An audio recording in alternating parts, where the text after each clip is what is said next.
Hello everyone, and we're back with another episode of D&D CR Exposed. This time it's a Discord member request for the High Fae Kindguard. I thought it was Kingsguard at first, but no, it's Kindguard. But before we get into looking at this High Fae creature here, let's talk about the business. And the business is, if you like what I'm doing here and you'd like to get your hands on this tool yourself, you can get it from the link in my description at my Ko-fi page, where you can get it totally for free, or donate if you feel so obliged to. Beyond that, we also have a Google form to request Monstrous, or if you don't mind working with the AI algorithm overlords, you can leave a comment on the video here, which would help out the channel just as much. So with that out of the way, let's go ahead and take a look at the High Fae Kindguard, from Monstrous Compendium Volume 4. It's you can find it here on the GM Binder. I will likely try and throw a link in the description here so you can find it that much quicker. With that, let's go ahead and throw in our information here. So we have a CR 12, and we're looking at 17 AC with 24 D8 for a medium Fae, which, it's just going to give us our numbers. We have 22 Strength, 23 Dex, 15 Con, 14 Intelligence, 17 Wisdom, and 13 Charisma. For our modifiers, we have all the ones listed here, as you'll see, and then we will take a look at the information in the boxes here. Now we have 2 saving throws, which means we don't have to update our saving throws here from 0 to 2. That will stay as it is, and then we will move through the rest. We do have damage resistances to bludgeon, piercing, slashing from non-magical attacks. More than likely, this is going to be a moot point, but we'll throw this in just for the sake of it anyways, as we are getting 1.25 or 25% more hit points because of this resistance. Now at this level, with a CR 12 monster, we should be expecting to get, characters with magical weapons.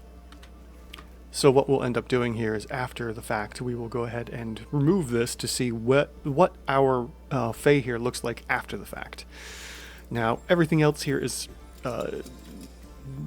pointless, so we don't need this. We will then look at the rest here. We have evasion. Now evasion is a trait we can throw in here, and that is also considered avoidance. So the Fae is subject to an area effect and makes a dex save. They can take half or no damage, so it's the same as avoidance. We'll click that in, and they get a +1 effective AC bump, which is pretty handy. Then we have magic resistance, which gives our Fae here a +2 bump. And then let's get rid of that real quick. Okay. And then we also have, moving on, our actions, bonus action, and reaction, which is great to see. Okay, so for a multi-attack, the High Fae makes 2 Fae Claymore attacks and uses Tripping Feint. So let's go back over to the left here and start working in our stats. So our Fae Claymore has a +10 to hit, and the Tripping Feint is a dex save, so we don't have to worry about anything there. We are looking at either, with the +10, either strength or dexterity. So considering that it's both the same here, we can just go ahead and throw a 10 in. Doesn't really matter. Considering it's a claymore, more than likely this would be a strength-based attack. But yeah, who knows? It could be a weird Fae thing where the claymore is using dexterity instead. So let's go ahead and start putting in our information here. With that, the Fae Claymore is dealing 4d6 plus 6 force damage. So we're looking at 4d6 there, plus our strength bonus for a total of 20. And then the target speed is reduced by 10 feet to a minimum of 5 feet. The reduction lasts until the start of the High Fae's next turn. Surprised at how it would get down that low to 5 feet, unless for some other way. But regardless, we are looking at a simple 20 points of damage there. And we are doing this twice, and then using the Fainting Trip. So we will go ahead and do this times 2 for 40 total damage for our multi-attack. And then we have the Tripping Feint. I don't know what I said moments ago. Target is one larger or smaller creature it can see within 10 feet. The target must succeed on a dex save or have the prone condition. That's some strange wording. Or have the prone condition. Okay, so more than likely you would want to use the Tripping Feint first, to trip them up and then give yourself advantage. So the prone condition, I would say we will give ourselves like a +1 attack bonus here. So we'll go ahead and throw in, just for the sake of things, Pack Tactics. This does the same thing by giving +1 effective attack bonus here. which may or may not work, so that's why I'm giving it the +1 bonus. Otherwise, you know, it could work, it couldn't work, who knows. But we get one shot of that every round of combat. And then we'll do this twice. Now, let's take a look at the bonus actions. Our darting flight, the high Fae moves up to its speed. This movement doesn't provoke attacks of opportunity. In essence, we could potentially say something similar to... I know I'm thinking of my Tales of the Valiant videos here, and unfortunately I don't think we have any kind of a modification in 5e for stuff that doesn't provoke attacks of opportunity, like flyby. Flyby with flying creatures doesn't provoke and doesn't give any kind of a modifier, which is surprising. In Tales of the Valiant, it does, and does like a -5% hit point modification, which I think is more than appropriate. So our bonus action doesn't do anything besides moving, giving us a little bit of extra movement here and getting out of the harm's way. Then we'll move on to reactions. We have parry and riposte. High Fae adds 4, which more than likely should be its proficiency bonus.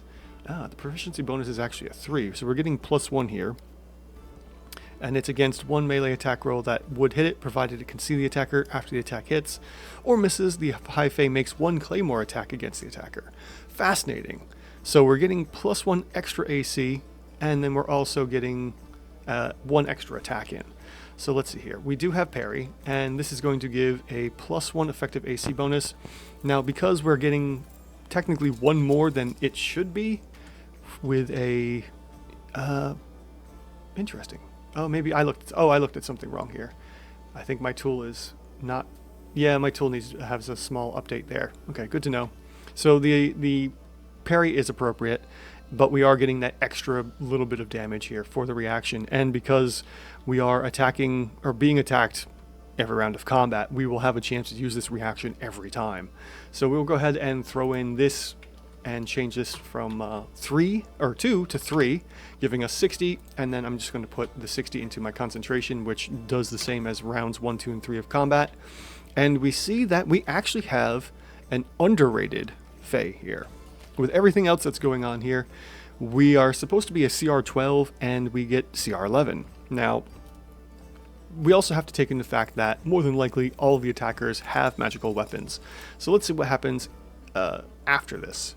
And we drop the resistance to nothing. We drop down from CR 11 to CR 10. So this monster is actually weaker than it's supposed to be. Now, how could we fix this?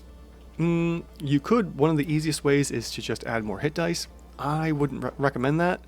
I would say maybe we can do, let's take a look here. If we add in another attack, that would be way too much damage. So more than likely the best thing to do here would be either add in another die of damage, or even up the dice from D6 to D8. Let's see what a D8 looks like here. So with a D8, we have jumped up to CR 11, which is great. And with the resistances back on, we should be a CR 12. So, this is a tricky one here, because technically players may or may not have, magical weapons to counteract this. Some might, some probably won't. It really depends on your campaign, especially if you're using high fantasy or low fantasy, if there's magic weapons or not. All in all, I think this is the easiest way to fix this monster here. It's just increase the damage die to a D8 rather than D6, and just leave it at that, and then we have ourselves a CR 12 as is intended. Otherwise, just use it as CR 11. Alright, thank you all so much for joining me on this Discord requested monster, and a big thanks to all of the people here in the video as well for supporting the channel. I appreciate the member and the one-shotters that have been throwing me a coffee here and there. Thank you all so much for watching, and I will see you in the next one.